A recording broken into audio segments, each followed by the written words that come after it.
saya harus selalu dinilai, saya minta selalu dinilai oleh hasil yang saya lakukan, prestasi yang saya lakukan. Demikian yang saya minta dari rekan-rekan saya yang dekat. Saya hanya lihat mereka dari pengabdian mereka, dari prestasi mereka, dari energi mereka, dari niat mereka.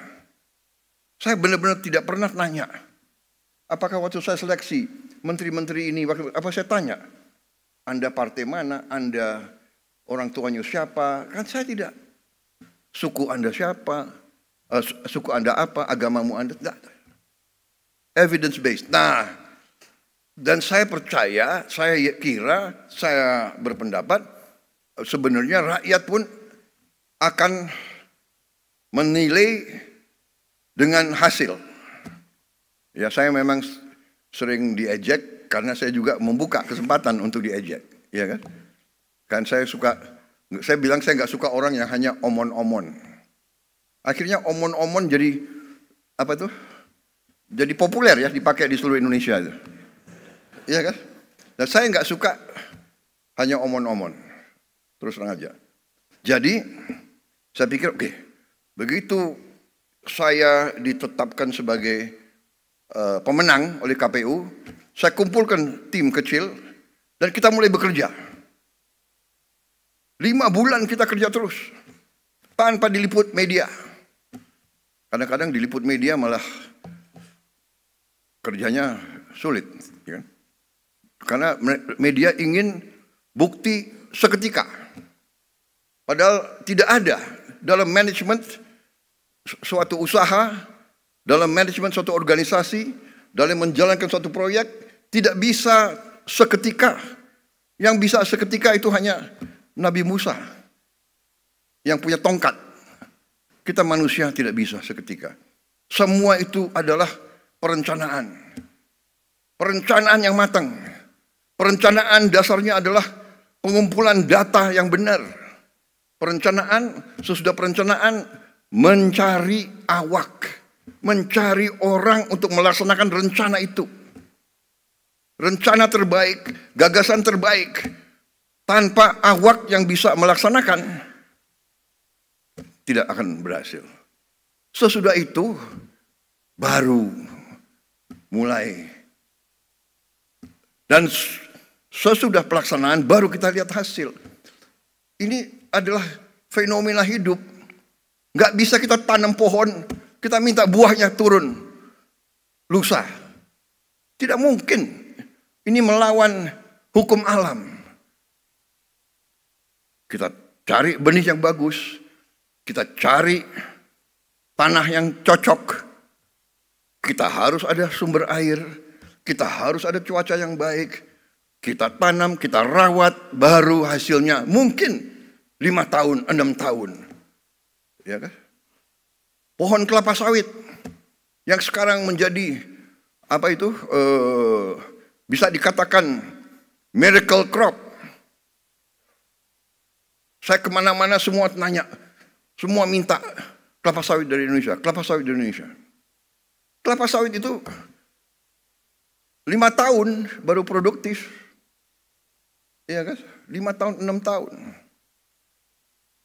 Jadi dibutuhkan perencanaan, pemilihan personalia, pelaksanaan yang benar, dan keteguhan, ketabahan, dan kesabaran.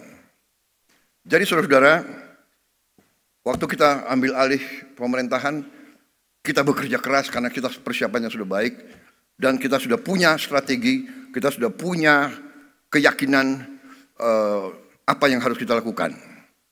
Dan bagi kami sangat terbuka, kami sangat transparan, kami buat buku strategi transformasi bangsa.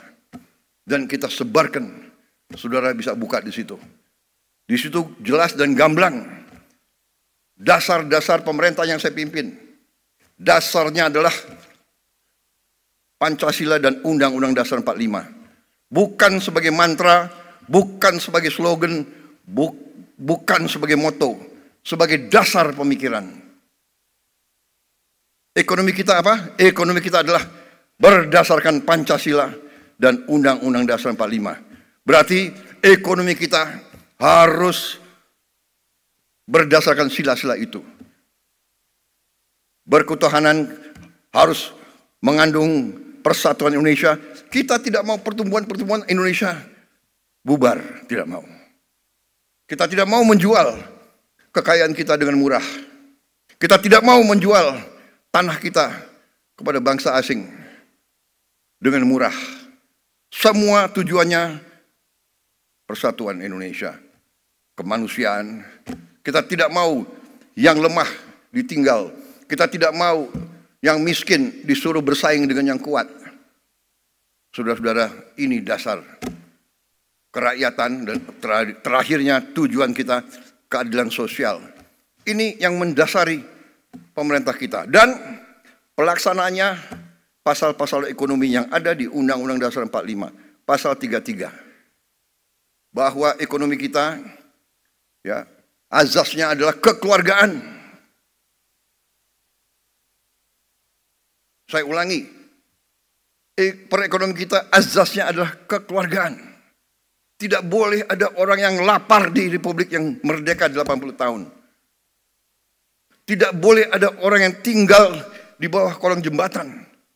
Ini menusuk rasa keadilan. Tidak boleh ada orang yang tidak makan.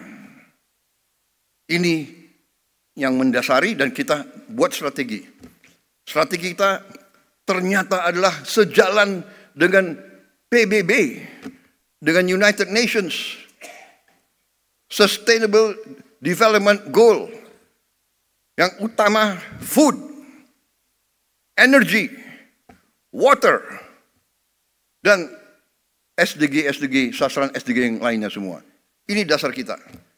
Karena itu, swasembada pangan menjadi sasaran kita, swasembada energi, swasembada dan manajemen air yang baik, dan tentunya industrialisasi supaya nilai tambah ada di Republik kita.